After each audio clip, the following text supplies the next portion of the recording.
Hey, good morning, everybody. Sarasota Tim, coming to you from New Harmony, Utah.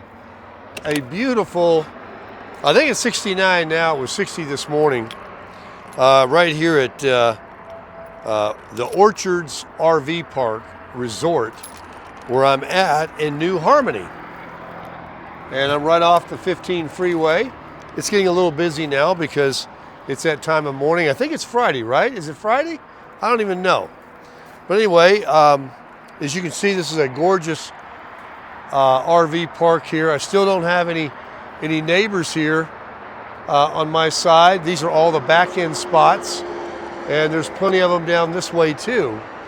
I've got this one guy right here. It's a cute little camper he's got.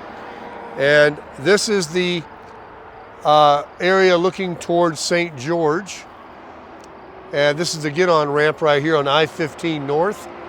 And about 10 minutes up the road is where I'm going to be going now to play some golf at Cedar Ridge Golf Club. And then I'm going to be going tomorrow. I'm going to make a tee time tomorrow, the next day at the latest, down to St. George, which is about a 45-minute, 40-minute drive to much warmer weather, to a beautiful golf course. There's plenty of them down there too. We only have the one in town, but I haven't played the front nine yet, and I want to go play it. And I have a free round there waiting for me, so I'm going to go down there, thanks to California Steve in Temecula, California. And Miss T is excited about coming here. We're going to definitely go over to California when she gets here.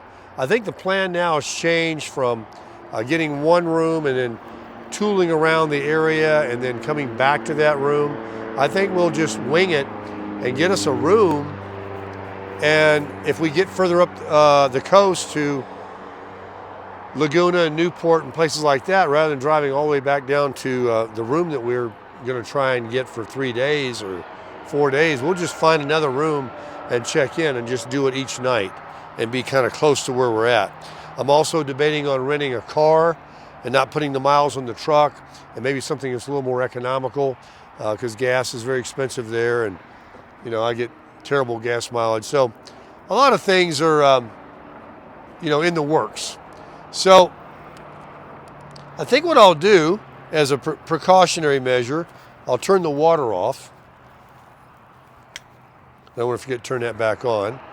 I do need to empty my tanks when I get back later today.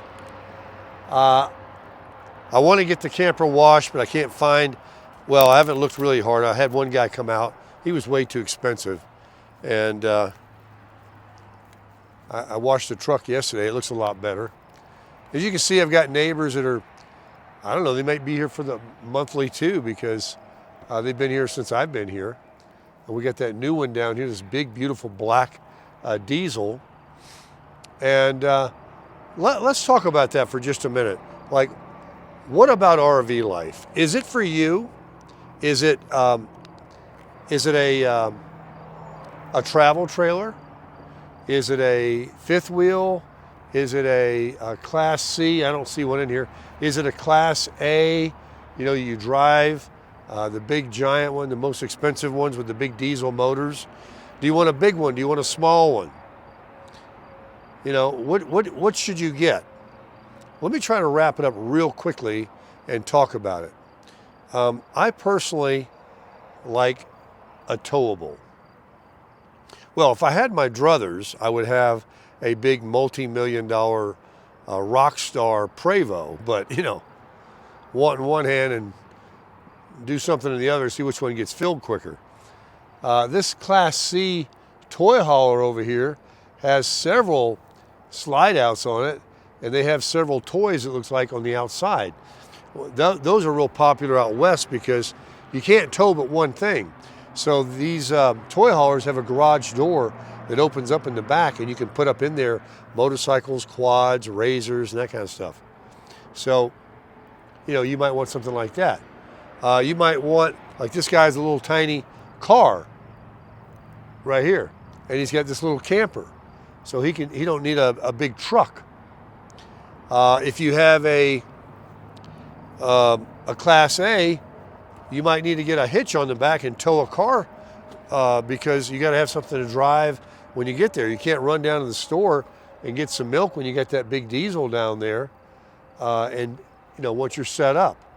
And they're also very difficult to just pull in almost anywhere, gas stations and everything else. But what I discovered was most of these travel trailers like I have aren't my best flavor either.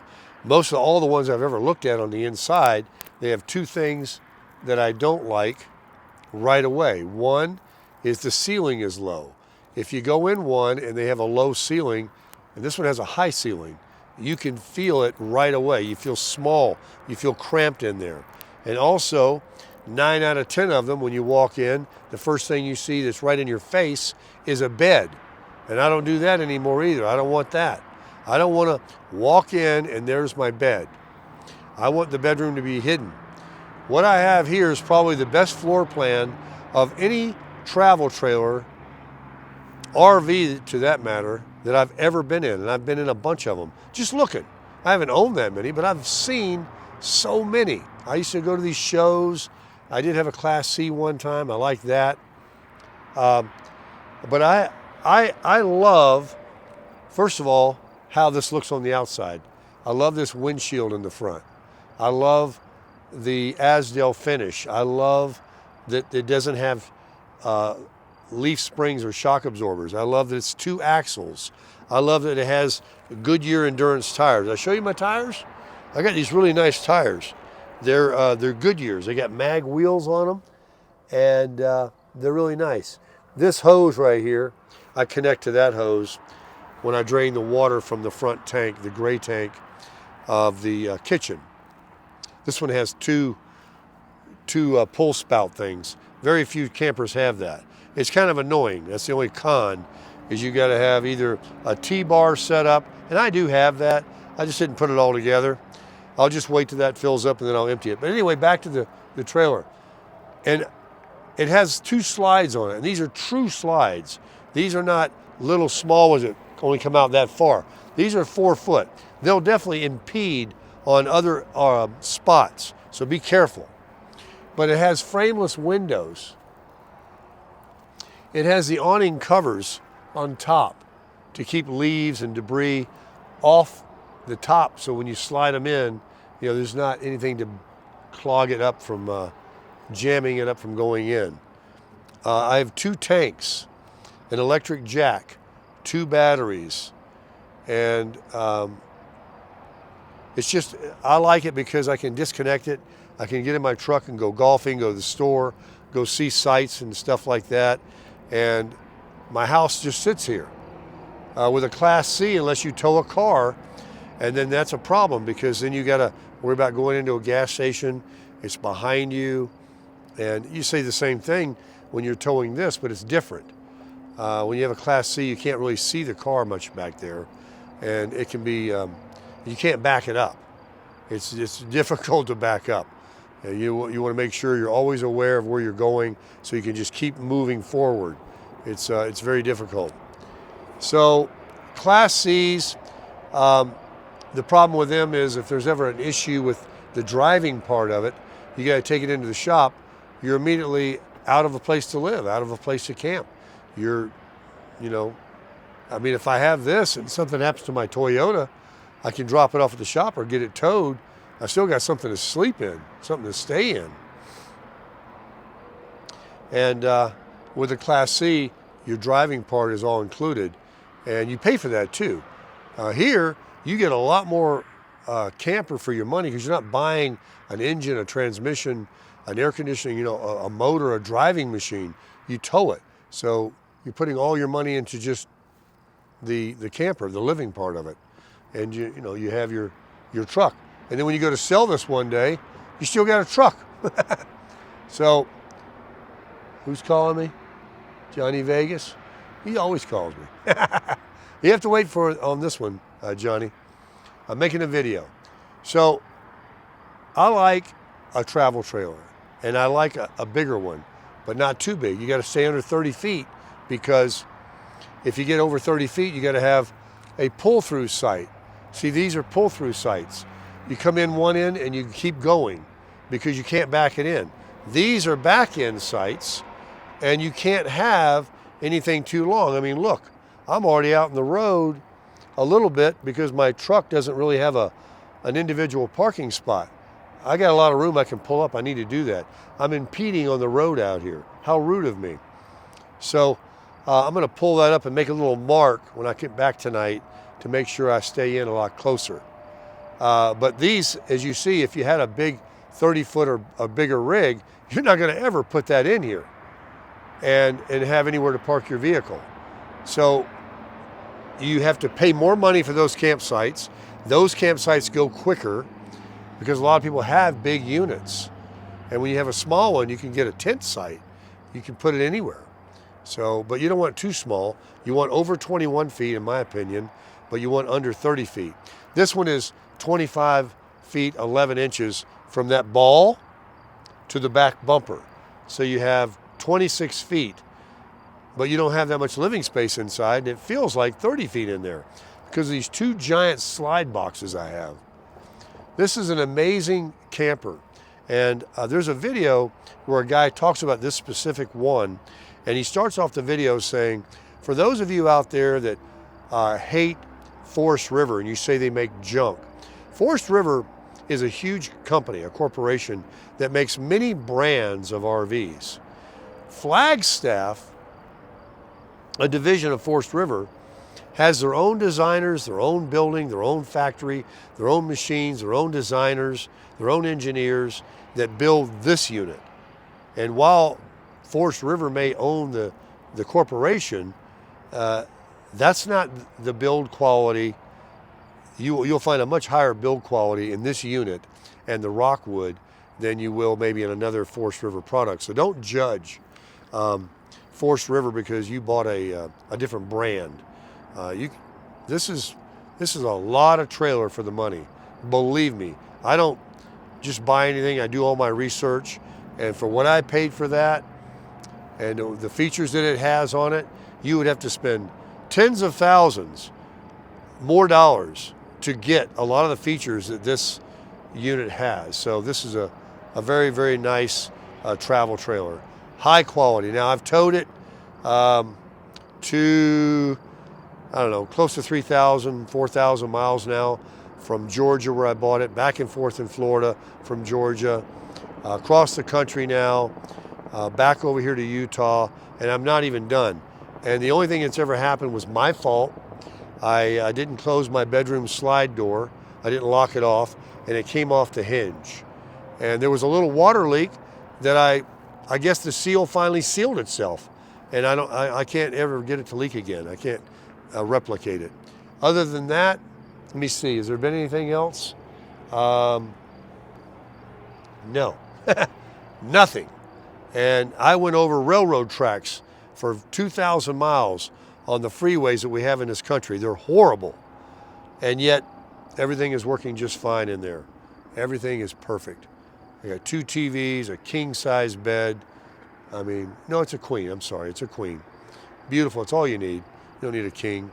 Who needs a king in a travel trailer? But anyway, I'm out here living this life. Do you want to live this life? Well, I've almost had my fill of it, and I'll tell you why. If you are single or you're on the cheap side like me, you like to live thrifty, you can live in a place like this for like $800, $900 a month. That's a heck of a lot better than $2,000 a month for an apartment. There's no lease, there's no security deposits, there's nothing. So this is a very affordable way to live, no question. And if you just live in it and don't pull it everywhere, except 2 or 3 times a year, you don't really have to worry about a lot of damage or things happening or wearing your tires out or anything really. So in that sense, it's good. But if you do want to live in a sticks and bricks and have something like this too, I think it's a waste of money because people that have a house and they store this somewhere and they use it 2 weeks a year or a month a year, nah, it's just getting filled with, bugs and rats and mildew and spider webs and just sitting there biodegrading. They're a depreciating asset anyway. The best value is to get it, live in it. And for what you're saving every month, not paying $2,000 a month rent, I'm getting $1,000 back in my pocket. Plus, every single 30 days that goes by living in this and not paying for a house or an apartment. So in my case, it's like beyond a good value. I'm getting my money back. Every 30 days, I get more than $1,000 back of what I paid for that. But when I do get a Sticks and Bricks, and I'm going to, because I'm going to make a collaboration with a young lady, and we're of the pay grade where we don't live in an RV. It's fine for me. I'm adaptable. I can do it. But as a couple, maybe a giant fifth wheel or something with 4 slides on it, and you have someone tow it somewhere and you park it, and you've got a storage unit outside of it and a built-in shed that goes over it, and a little patio that you can sit outside of it, and you make it a house, maybe. But otherwise, no. We're going to get a regular house or apartment, or, well, not apartment, we're going to get a villa or a condo. In that case, I'm not going to just store this and pay for storage and let it just biodegrade. I'll sell it, and I'll be done with the RV life.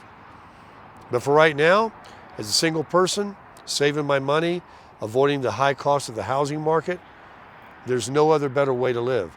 But I would warn you, if you're going to think about getting an RV, look at that Class C. He's pulling that Wrangler Jeep going down the road. He's got his tow vehicle. You got a lot of money wrapped up into that thing. A lot of money. They're very expensive. And what do in value? They go down. They go down in value. Even though they did go up during the pandemic, everybody wanted them and they were building them as fast as they could. Well, a lot of people left out of here from last night, this morning. This is kind of a stayover one night.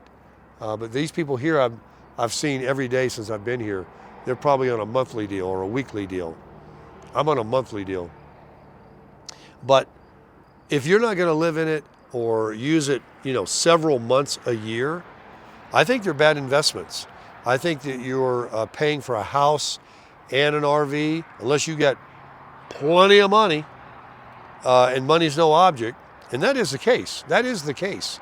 A lot of people have such disposable cash. I mean, look at in Florida. I live in Florida. There are people with $500,000 boats in their backyard. They never go out fishing in it. It just sits there. So, to each their own. But me, I'm not going to waste my money like that. So when I'm done using it and I find a place to live, this is going to go bye-bye. And whoever gets it's going to get a nice little RV. I take immaculate care of it. The only thing it needs right now is a very good wash, and I'm too cheap to pay what the guy that came out here yesterday and quoted me. I mean, it was absurd to wash a vehicle. So, and everybody wants to make money, I get it, but the numbers I heard were crazy. So that's my opinion of the RV world. I'm enjoying it right now, and I'm going to continue traveling the country with Miss T, and we are going to check off our bucket list of places we haven't seen in this country. In the northern part, we're not going to experience hot weather for the first time in many, many years in Florida.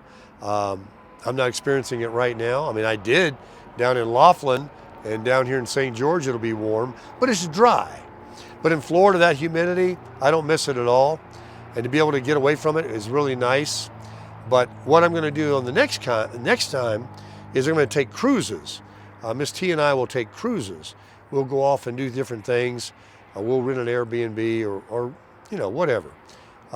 We've dealt with the heat for years. When you do have an apartment or a house and you got a big air conditioning system, you can be inside. That's what everybody was telling me they do in Bullhead City, that don't go away. They're just like, well, you go out in the morning and you go out at night. During the day, you stay in. You just adapt. You do what you got to do. But I will not be keeping this and living this kind of a lifestyle and have a house. Not both. Not going to do it. And so that's my thing. But if you want to travel around full time, and instead of getting motel rooms, and you can find these places, you can stay $300, $400, $500 a month in Bullhead City. Lots of places. Not even $800 a month like they get here. But this is a nice place. But that's cheap. I mean, that's dirt cheap compared to rent. And you got your own house. And if you're not paying payments on something, that's another big thing. These people that go out and buy these and they want to make $400 or $500 a month payments for multiple years on a depreciating asset, and then they want to go out and travel and spend gas money and, you know, $400, $500, $600 a month for an RV spot. Oh, that's ridiculous in my mind. You know, but I own this, and the only cost I got is what my rent is here. And so you got to figure it out, folks. You got to do the math. Don't waste your money. Don't sign up for stuff that it's going to cost a lot of money. Do the right thing. But it's a wonderful life if you're going to live in it, travel with it, even with somebody else for 6 months or whatever. But I wouldn't own two. I wouldn't own this and a house and then just store it. People do it. I mean, probably most people. That's exactly what they do. Even if they can keep it at their house and not have to pay a storage place, in my opinion, it's just sitting there. That's like these people that own these boats in Florida. They just sit there. And I think, what a waste. You know, sell it. Take that money and go on a cruise or, I don't know, do something with it. But don't let it just rot away. But this is a 2024. It's a 25-foot FKBS by Flagstaff. It's probably got the nicest floor plan of any RV I've ever seen on the inside. So if you're interested in getting one, you can find them. It's a Flagstaff brand. If you're anywhere near Georgia, I highly recommend where I bought mine. They don't have any other fees. You can go to Camp Oaks RV in Dahlonega, Georgia, just north of Atlanta. And those folks are Christian people. They don't charge any other fees. Whatever they want for their unit to make their profit, they ask you in the price. And there's tax. That's it. They don't put any other fees on you. I hate those gotcha fees. I can't stand it. You know, they give you one price and then it's this document fee and delivery fee, cleaning fee, tip fee. Forget all that. You know, that's just another gotcha is all they're doing. So that's my morning chat, my morning rant about RVs and, you know, which one you should get. That's purely choice. Look at all the different choices there are. Everybody around here has got their own choice. A lot of people are going with these big units because, you know, they're living in it. It's like a house to them. And that's very popular out west because there's no moisture, there's no mildew, there's no rain per se. There's no bugs and things like that. They preserve well. Cars are preserved very well out here. They don't rust. So different parts of the country also can dictate should you own an RV or not. And you know, in Florida with all that moisture, I think you're just asking for trouble. You know, unless you just keep up with it all the time and are living in it. But isn't it a beauty? That's the Microlite Flagstaff. Get you one and crush it.